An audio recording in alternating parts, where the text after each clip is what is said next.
So I'm Heather Arnold, local history librarian here at Casey Cardinia Libraries, and we're very pleased to have Jane Rivett-Carnac, who's president of the Narre, Warren and District Family History Group, talk to us today. So she'll be talking about the basics of family history and how to build your own family tree.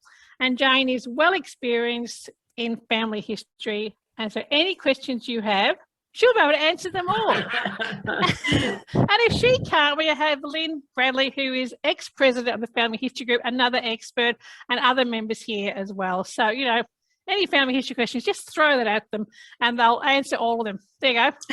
Put the pressure on.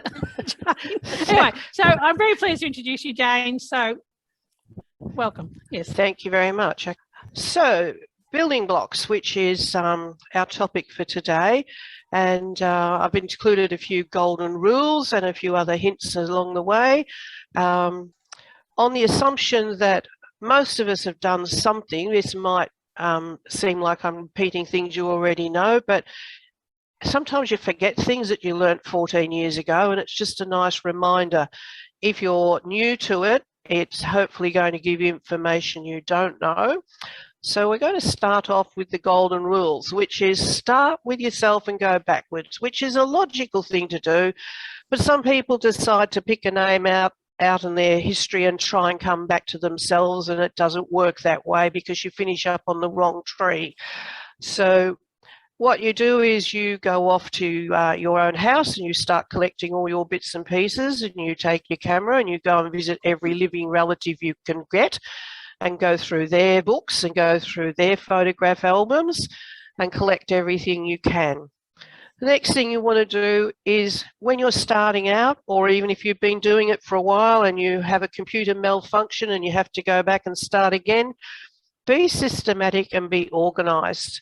You're going to collect a lot of information and data, but the thing is to file it in a way that works for you. There's lots of people who say, oh no, you should file it this way and you should do this. Do it the way that works for you. Work out how you're going to store your things. And when you're going out and about, don't ever carry original documents or photographs with you. It's going to cost you money to replace the documents, and you're going to cry buckets of tears if you lose a family photograph or a diary, which is totally irreplaceable. So that's another thing you should try and remember to do. Research etiquette seems old-fashioned, but there is no reason why, if someone contacts you with information, you can't send them a quick thank you, even if it's not relevant to you at the time. Do it, because you never know when you might need to contact that person again. And even if you're using the old-fashioned snail mail to make an inquiry, because there's some people who are not on the internet, send them a stamped self-addressed envelope. It oils the wheels for future help. So it really is something you should do.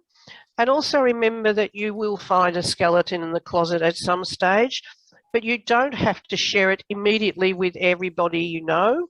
If it's sensitive information, keep that information to yourself, or better still, leave it for another person to find. If it's in the public domain, if they're looking hard enough, they'll find it. It's not up to you to go around and tell everybody the gossip that you found in the tree. Then again, your family might be really interested and want to know about the gossip in the tree, but just use a little bit of sensitivity. Set your sights and goals. Decide what it is you want to do, whether you're starting out or whether it's a new project, or you're onto a new branch of a tree, or you think you've finished and you're going to start a new project. If you don't decide what it is you're doing, it's very easy to get sidetracked, and believe me, I do it often. Be meticulous with your notes, because in 5 years' time, when you go back and you can't understand what the note was or where you got it from, you're going to waste time going back over something you've already done, and you get to the end and you go, oh, that's right, I already had that. So if you get into the habit of keeping track of where you found things, whether it was in a library, who you were talking to, what date it was, what book it was out of, what website it was out of, it's going to help you in the long run. So you need to start making yourself lists. A list of abbreviations when you first start out is a good idea. It doesn't matter if they're your abbreviations, as long as you know what they are and you use it consistently all the time. So if you use MI, how do people know whether it's a marriage index or a monumental description? So you need to make yourself a list of the abbreviations you're going to use, and add on to that abbreviations you come across in other documents so that you have consistency through your work. Make a list of the places where your family are. Find a map, get out your old school atlas, mark them so you know if you're looking at Richmond, is it in Victoria, is it New South Wales, or is it in England? Make lists of the organisations you go to or use regularly, and if they've got a website, what the website is, what the hours of operation are, and make lists of what you can't find, because that's just as important as what you can find. You'll get excited when you find something, you go off on a little tangent and you realise that, oh, hang on, I didn't actually find what I was looking for. Make a list of all your correspondence. Now, it can be as simple as keeping good folders in your emails, knowing whether that person is related to your maternal line, your paternal line, your husband's line, or a friend's line. If you keep track of your correspondence, it does make life a little easier. There's nothing worse than sending an email off to somebody and it's not the right person, because then you feel stupid and they wonder why they've got it. So the next thing is, why does it not want to change? Dates. Dates and places are really important to get into a good habit. Writing it as just a series of numbers can be misinterpreted because of typos and handwriting. If you're going to write a date, write it in full. 1st of February 1893 is very clear what it is. The same with place names. Bewick could be Brunswick or Berwick, and just writing Berwick doesn't mean Berwick where. So you've got to be consistent with those things, otherwise down the track you're going to wonder where is that place, and you go back and you have to redo things, which is quite frustrating and annoying. So place names on your certificates, most of the time it will be written in full, but on indexes it's going to be abbreviated. This is from the microfiche days with the abbreviations that we used for the birth, deaths and marriages in Victoria. But Sand is one example. S-A-N-D could be Sandridge, Sandhurst. You need to know what the abbreviations are, and you can find those lists online. You can find them at the Birth, Deaths and Marriages website if you read all the information you normally skip through, and you can find it in books in our family history library. Something to think about. So this is what I mean about Berwick. You can see here's Bewick, which is, you'd think Berwick, but it's actually Brunswick. So it's a thing to be aware of, because it's very easy to write down the wrong place if you're only going to look at an index and not get the actual certificate. Now, parish records were where our birth, deaths and marriage certificates came from before civil registration. Now, if you're looking in the UK, which most of us are going back to the UK, the established church is basically the Church of England. Or if you're in Scotland, it's the Church of Scotland. Nonconformist is everybody else. Now, there aren't as many records available for nonconformists. They are out there, but they're harder to find. You also have to note that you're only going to, at best, if you're lucky, get back to the 16th century or the 17th century. These people who say they've gone back to 1066 must have been extremely lucky in finding all the documents they need, because very few of them actually exist. But knowing when something started stops you from looking for something forever and a day when it just doesn't exist. The church year is important for you when you get back in time. The Julian Calendar, which was 1750, the year started on the 25th of March. So if you're not sure what year you're in, if all you find a date, you need to know which calendar you're in. 1751 was where they lost 14 days in the year to get in step with Scotland and Europe. So the Gregorian calendar that we use today, that actually starts in 1752. So if you're looking at anything before then, especially in 1751, be aware that 11 days just disappeared. They didn't happen. So civil registration in the UK started in 1837. Scotland and Ireland then followed. So interestingly, in Australia, we actually started our civil registration earlier because we were being looked after by the British system, because they didn't have as many people here to count in the first place. It came in slowly, state by state. New Zealand, I put that in there so that for people whose families go backwards and forwards or came to New Zealand first, they started quite early as well with their births and deaths, and then the marriages followed. It is a good idea to be aware of these dates and also be aware that Australia, early days, everything was controlled out of New South Wales. So sometimes when you can't find a record for Victoria, have a look in the New South Wales early church records. They can pop up there quite often. So this is what for most of us we know as the old digger index. Your primary records were held by each state or country. In New Zealand, everything's all in one place, which is really handy. And the government organisations created their indexes to keep control of things. Now, in Victoria, in 1985 was when the Victorian birth, deaths and marriages actually released on microfiche to the public their indexes from 1836 to 1895. And it was quite expensive, and I remember being very excited with my local library in Glen Wavy when they got this microfiche reader, and they had microfiche, but there was no one to teach me how to use it or how to read it.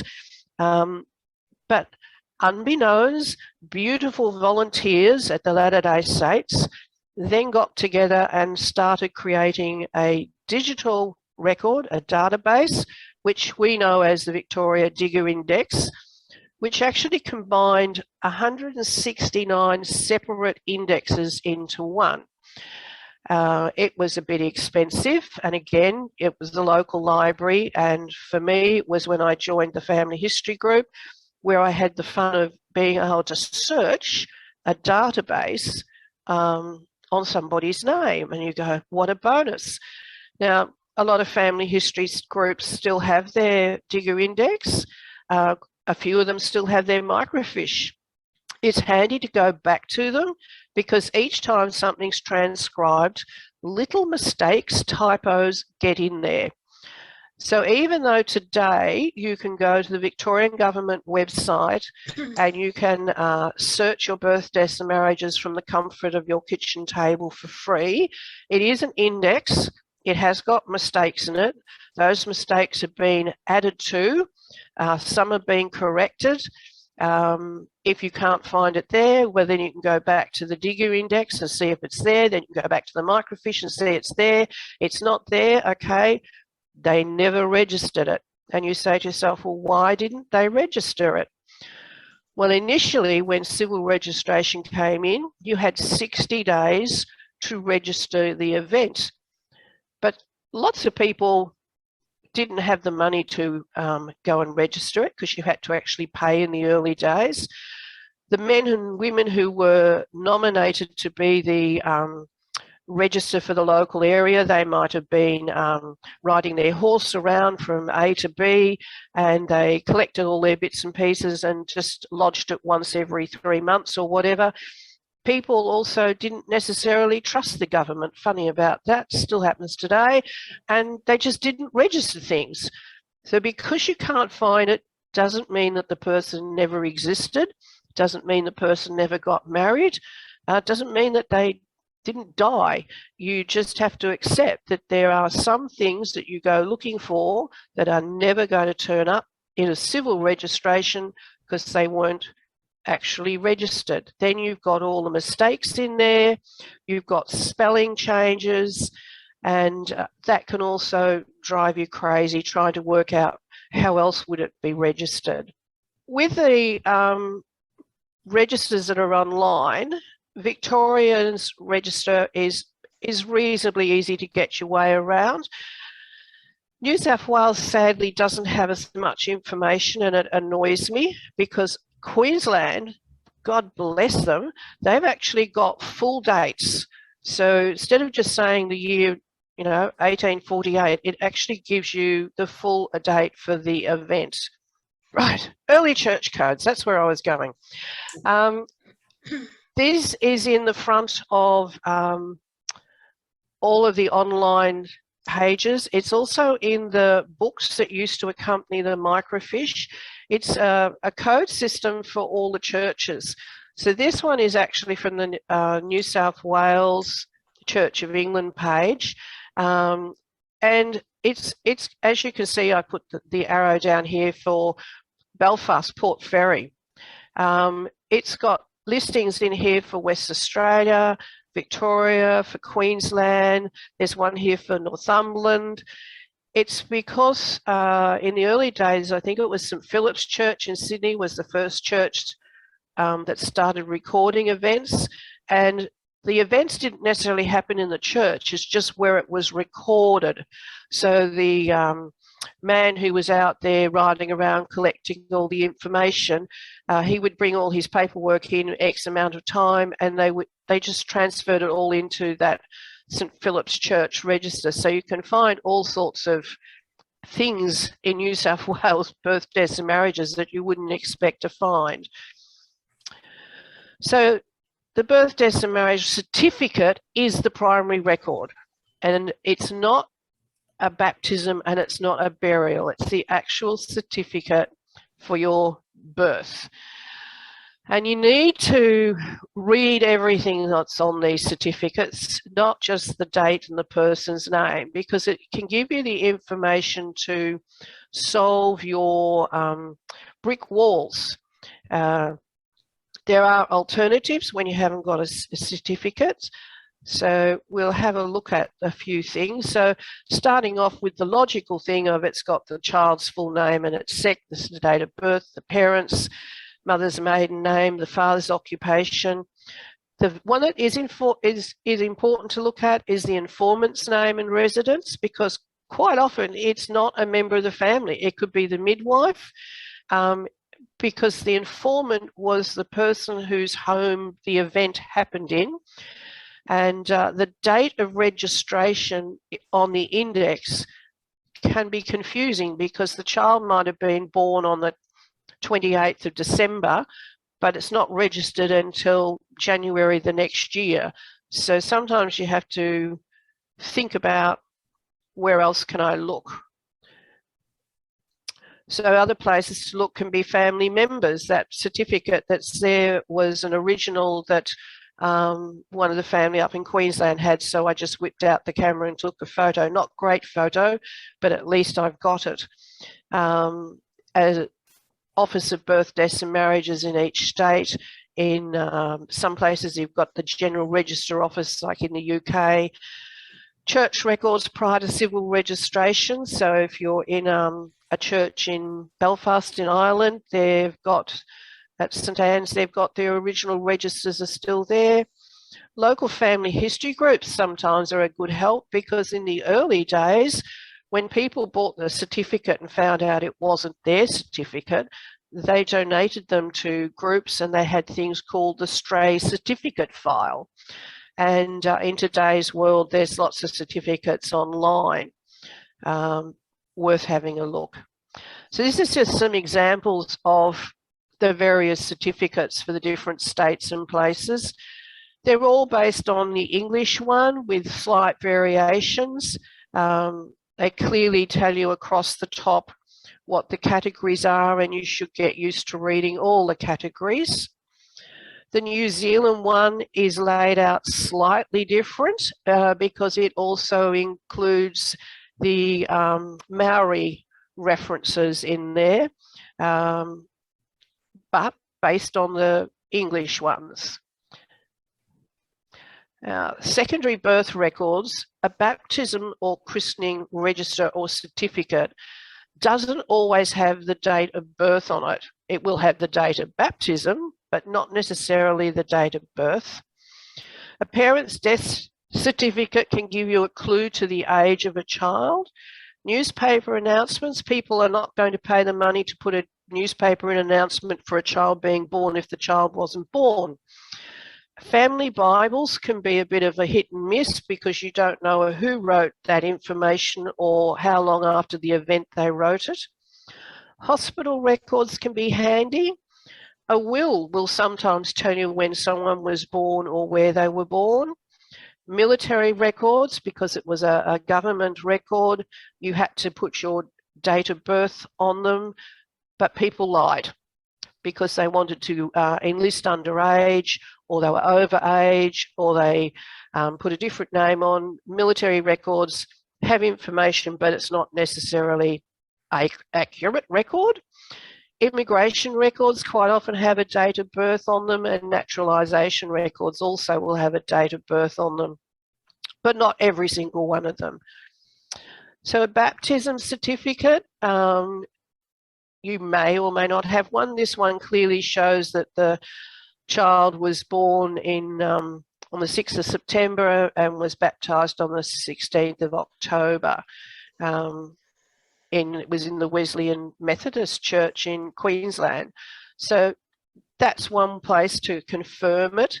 It's not a legal document, but it is a good document. Now, in New South Wales, the Newcastle University has digitised the Church of England registers for Newcastle, and they're available online.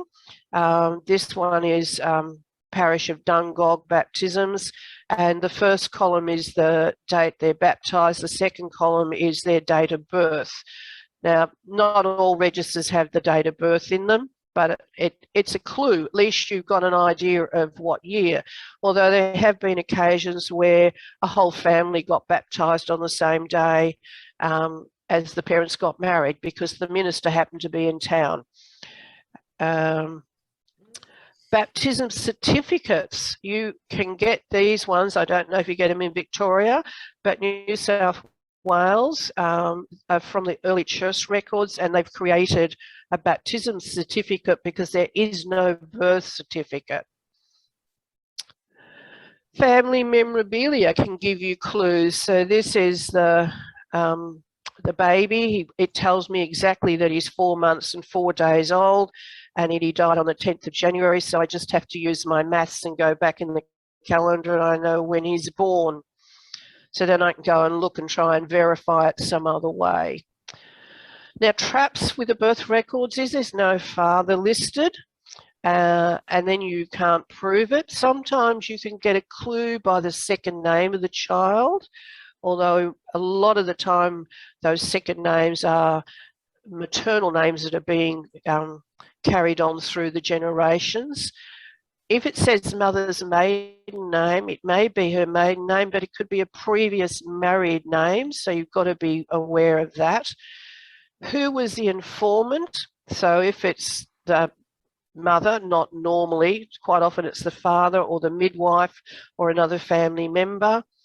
When was the birth registered? As I said, is it born in December and registered in January, or possibly even registered 2 years after the event? Then you have the problem when you're looking at indexes of more people having the same name, the fact that it may never have been registered. and that the people who created the indexes that you're looking at, their handwriting may have been appalling like mine, or hard to read, or it's typed. Now, if it's typed, there's a possibility there's a typo in there. So they're just things to be aware of, that even though it's a legal document, it may not be 100% accurate.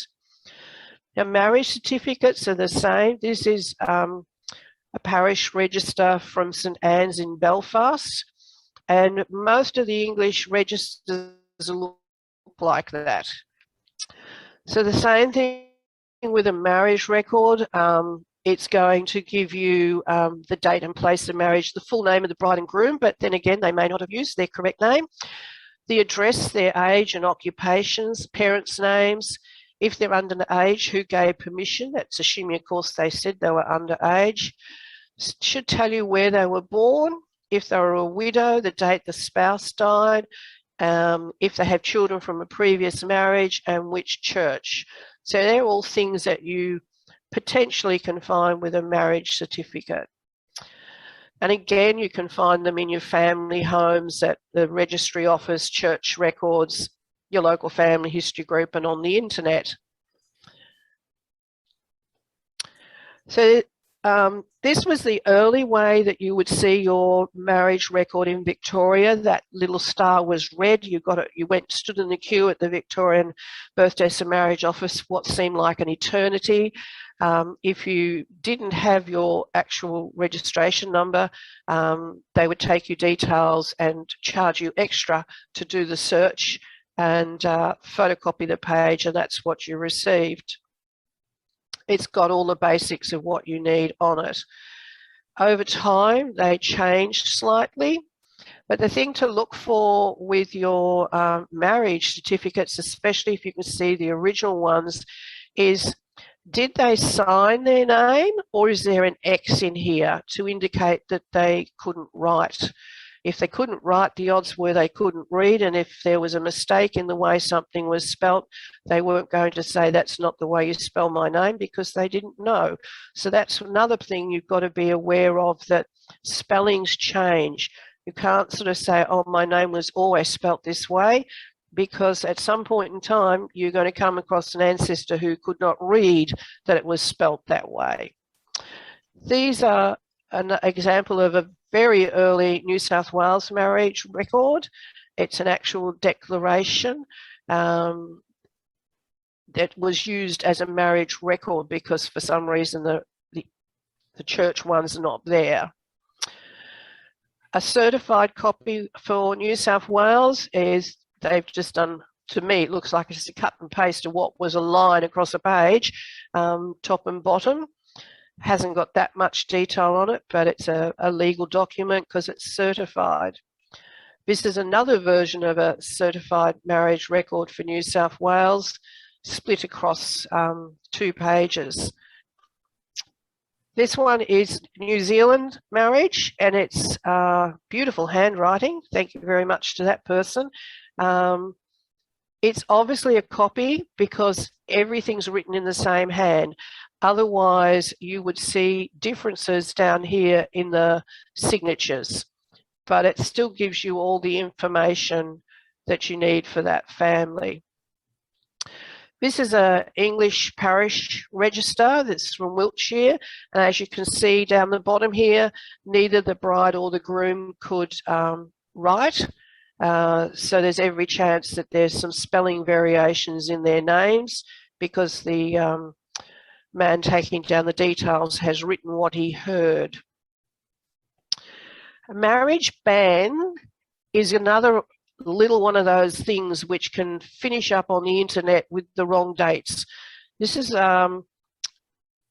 3 dates. It was not always in every marriage. The 3 Sundays before you got married, they would announce that the marriage was coming up so that people could object to make sure you should and could get married.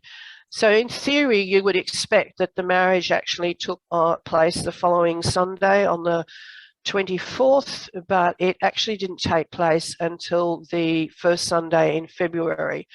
And I think a lot of internet indexes and things where people see that first date or the last date and they put it on their family tree out there on the internet, and it's actually incorrect. It's in the same month and year, but not right. So it's a help, but it's not when they actually get married.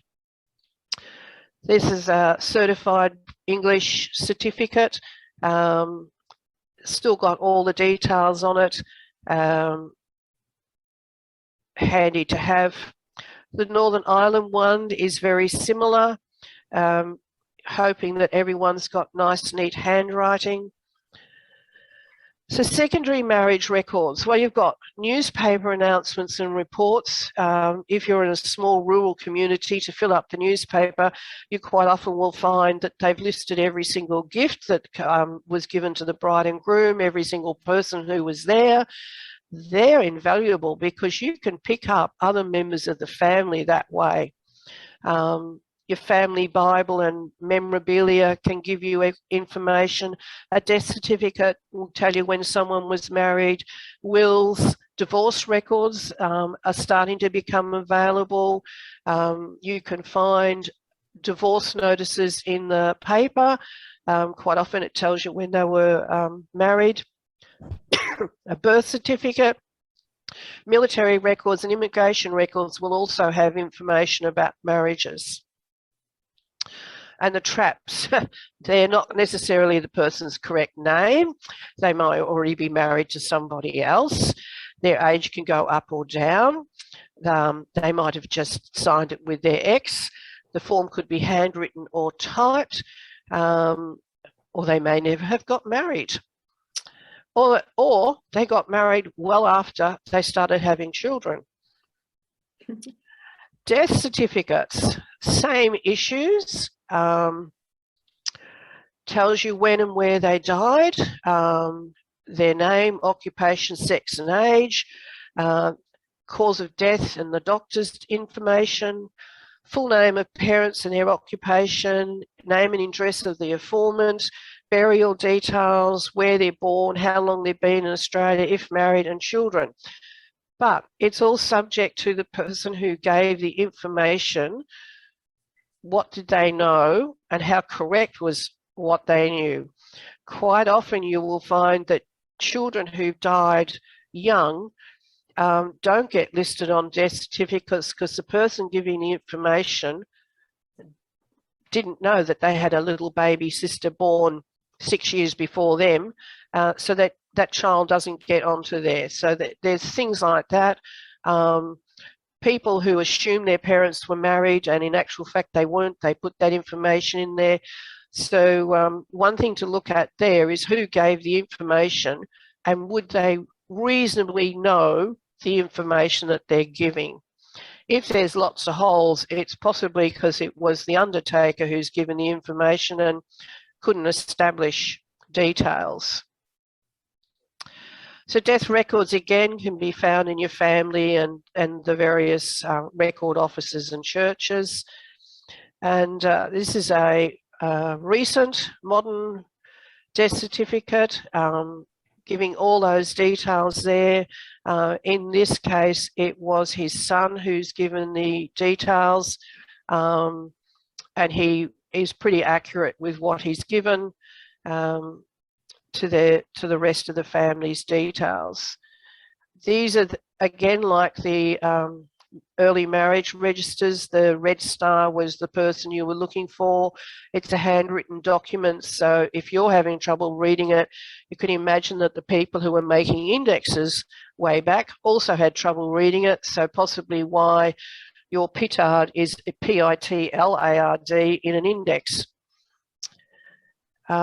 Queensland is same as we've got here in Victoria, same layout.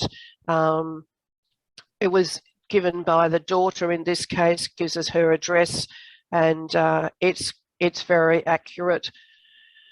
This is a certified New South Wales, which is, you know, a copy of the handwritten. You can see how they've got a squish all the names and ages of the children in here, and it says living, and it said, I think it says 2 deceased.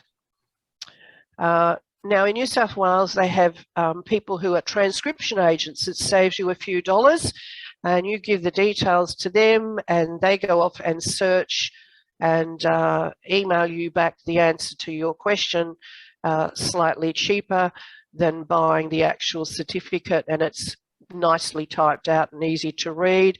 I've used transcription agents and they work beautifully. An English death certificate, this one looks very similar to what we have here in Australia for the entry.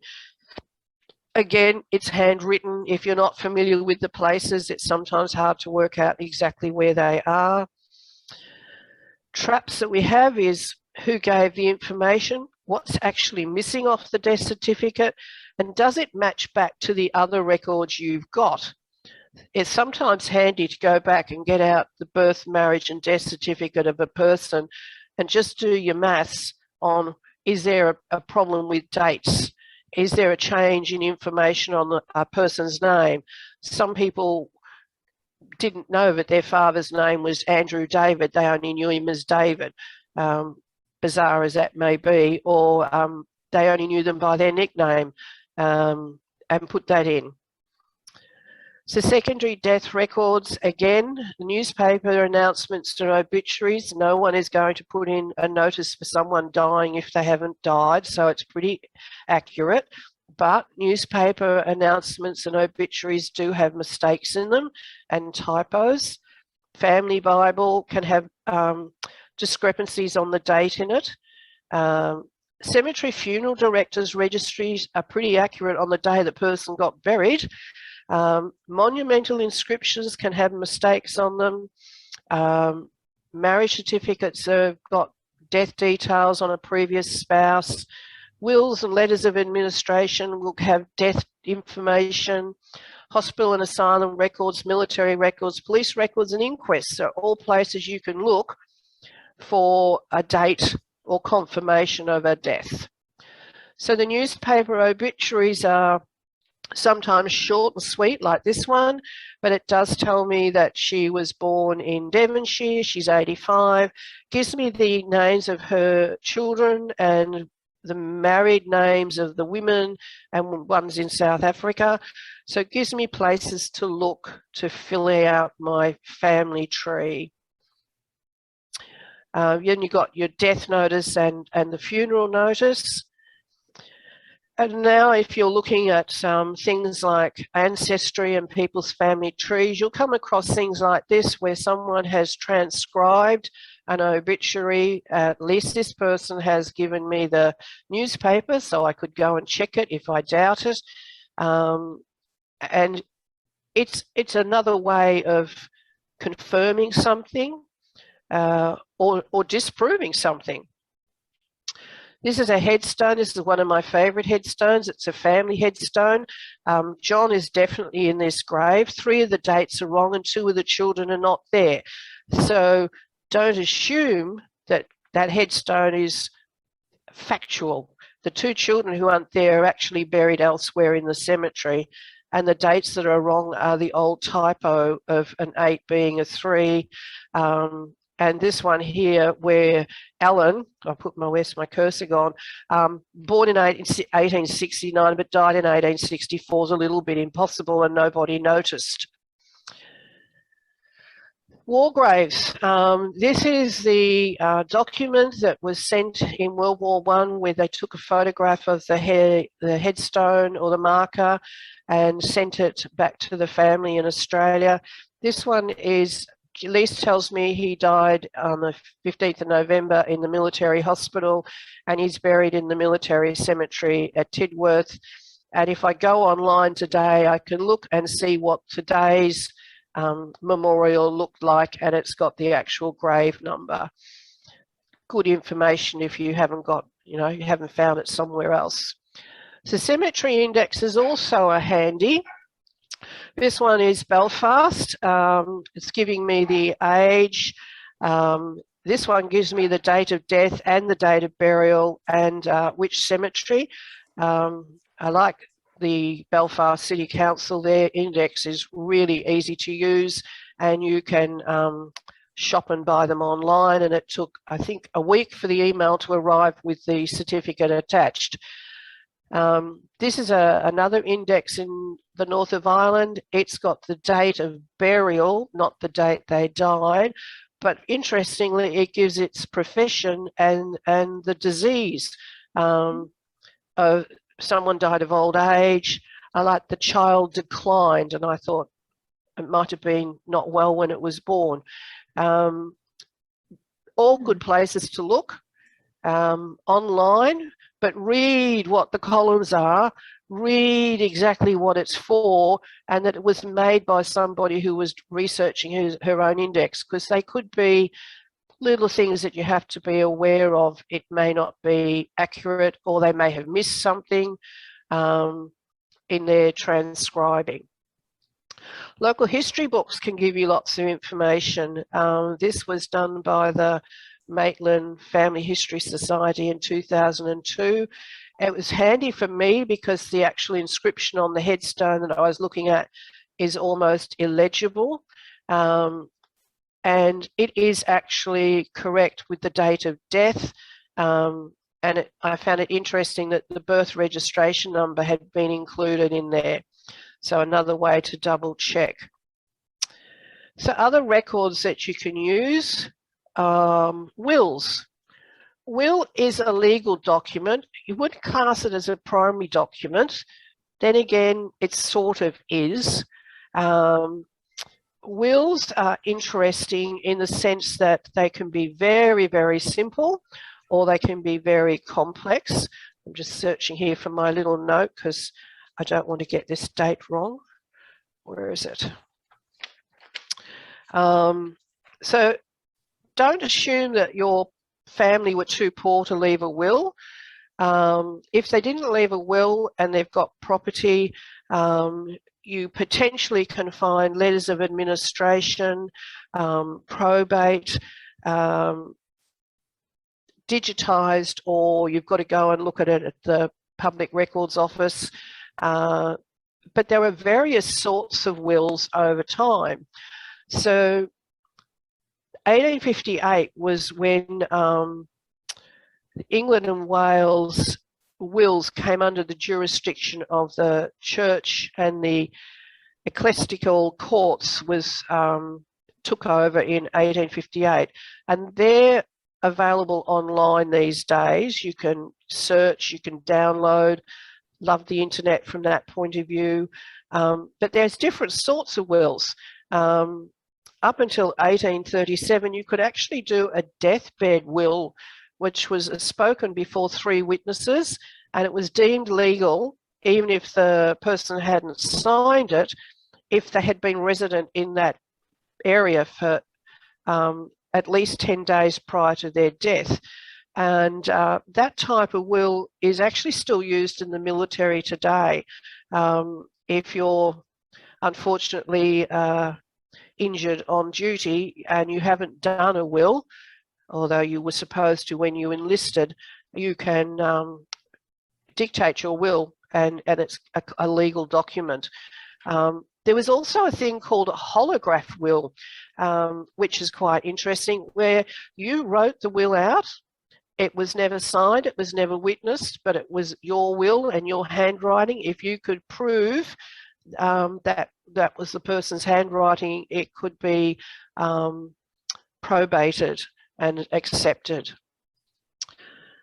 The census is another place to find information and records, but knowing what censuses are available when and where can save you a lot of hunting.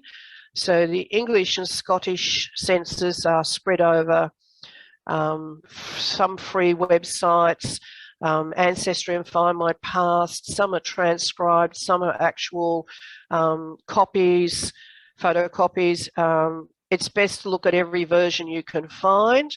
Ireland's only got the 2 censuses available, although there are parts of other censuses that still exist in different places in Ireland. It's a case of go hunting for them. In Australia, we have one early census in New South Wales, and the New South Wales musters no other census have been released, but we can look at electoral rolls for adults. But again, you need to be aware of what year you're looking at. Is it a state election or a federal election? It varied between men and women as to when they could be on the electoral roll. And a lot of the electoral rolls are now available online up to about, I think it's 1980. At least you can, if they've been digitised, you can track the person, and quite often if you're looking at the man, you'll come across his wife, and then as their children become old enough, they pop up there on the same page. So that can help you fill in your holes. It's quite handy. Got convict records. Now, convicts are clearly going to be tracked in paper format. Every moment of their life just about was documented. So there's a lot of records for them. New South Wales includes Moreton Bay and Norfolk Island, Tassie obviously, and West Australia. Technically, Victoria didn't have convicts, but we had men called the Pentevillians who were had agreed to come to Australia to serve out their crime and never return to England, and their records are available. South Australia, the odd convict went to South Australia with a settler, but they didn't have any convicts arriving there. But there are a huge amount of records for them. This one's a certificate of freedom, and it's really good because it gives you, apart from the ship and the details, where they're born, what her trade was, how long her sentence was, and down the bottom here is tells me that she was born in 1796 and gives a good description of her. Not every certificate of freedom is clear. They've not all got everything filled out. This one was a bonus. Prison records, immigration and shipping records, directories such as street directories, police phone directories, business directories, government and police gazettes are all places you can look for records for your person. This is one of my favourites.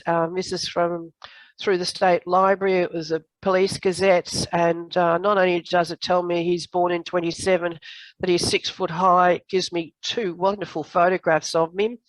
And actually, it is a series of photographs because he continued to be in the policeman's sight, and his photos go through till he's in his 70s, poor man. Passenger lists, this one's a bit hard to read, but it does tell me the age. They're 57 and 55, where they're living. He's an engineer, he's from Australia, and he's going to get off in Cape Town. And he's leaving Liverpool in 1915. It was handy. It just gave a bit more information, and some are freely available and some are through the Ancestry and Find My Past. This one's a Find My Past for local. It's Tassie to Victoria. Apart from the fact he's given me his age and his birth year and he's married and the name of the ship, I find it interesting that it took, he left on the 26th of April and he doesn't get to Melbourne till the 7th of May, so it's taken him quite a long time to cross Bass Strait. I presume it probably went via the islands and a couple of other places, but I thought that was a really interesting pickup. Now this is an early convict marriage. It's a bit hard to read here, because I take photographs with my camera, and in those days I wasn't particularly good with the camera. I'm sure I'd do better now, but it's typed, it gives you the details that you're missing. Handy to have. There's still more records you can find that are going to help you. There's military records, there's newspapers and education and pioneer histories and land records. filling out your family, putting people together. This is a deed poll. Now, deed polls in Victoria, for some reason, were held in the Lands Department, and this is where somebody went and legally changed their name. So he has changed his name. It tells you who his witness is. So he's going to the said name of Thomas as my surname instead of being Campbell. I didn't expect to find that in the Lands Department, but that's where the government decided to keep them. So things like trove, which we all know and love, it is just the best bonus for a family historian. We tend to just go straight to the newspapers, but there's so much more to it. School records, they're now becoming available. You can look in historical documents. You can look at school histories when school turns 100 or 125 or 150, and they publish. Quite often they'll list the early students in there. If you come across school records, they'll quite often have the father's name, the child's age, and the child's name. Quite often it'll even have the father's occupation in there. Local pioneer books and history books put your person into time and place. Land records. So this is a land record. It's giving you the plot, who the person is, how much they're paying for it, who sold it to them, if it was in partnership with somebody else. So that's handy. It's just adding to the information and knowledge you've got on your family. And that's it. I have talked non-stop. Sorry about that. Anyone got any questions?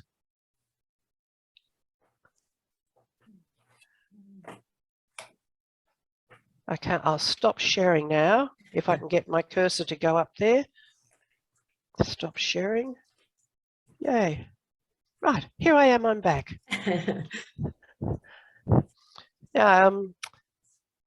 I suppose the only thing is, if you're new to this, make good friends with the local library, because librarians are wonderful, because I'm telling Heather she's wonderful, she is wonderful, and all librarian staff are wonderful because they know where things are in their library. They know what they've got and they know what they don't have. So ask your librarian. Join a family history group or a historical society, because the people there have already done what you're about to do. And the collective knowledge of 5 or 6 women sitting around a table can quite often say, oh no, what about, did you look at, have you tried this? They also know what's in their room, what they've got, what they don't have, and they're always willing to help. Family history people, for some reason, become quite obsessed with helping other people, because it's the joy of going, Eureka, I finally solved that problem. I found that missing person. I've got the missing photograph. I've put the jigsaw together. Yes, the world of today says you can just sit in front of your computer and you don't have to know what you're looking for, you just have to look. But if you go and join a group, even if you only go and visit them once, you're going to get a lot more help than sitting in front of a computer screen trying to work out how does this work. Thank you.